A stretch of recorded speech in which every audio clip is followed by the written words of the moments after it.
Hey, it's a maniac. This is a video for a friend of mine. I think his name's David.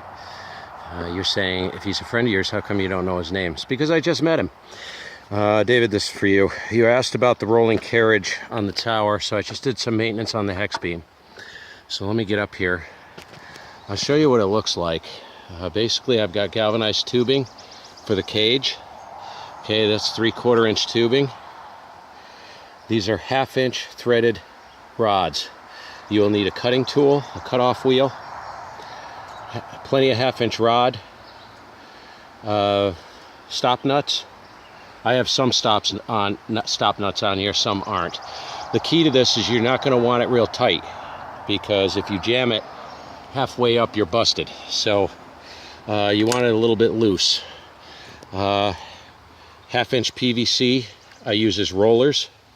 Okay, basically this is a 4x4 mast. It's 25 feet tall, and it's shiplap 2x4s, 2x4s together. One at 10 feet, one at 5 feet, and then layered as you go up. It's bolted at the bottom. Here's a support tube right here, sunk in concrete. It lays over. It's been up here about 7 years, and it works real good. Know what you're doing though when you do this, and wear a hard hat. The antenna, basically one of these cross tubes. I put an additional cross tube in here on the carriage, and I drilled a hole and punched the studs for the antenna support, rotators right there. And basically you take it, drill the holes in this tube, and put it on, slide it onto these, and then slam on a couple wing nuts, and you've got your antenna support.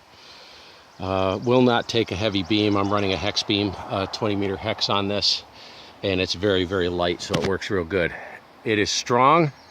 I've had it come unguyed in a brutal storm, winds of 70 miles per hour plus.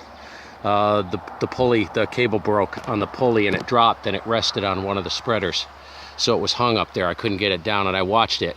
And this thing was bowed over like a bow from a bow and arrow, and it did not break. It moves around when it's unguyed, but yeah, a little scary. Take your guy cables. I use 4-foot rebar, guide off.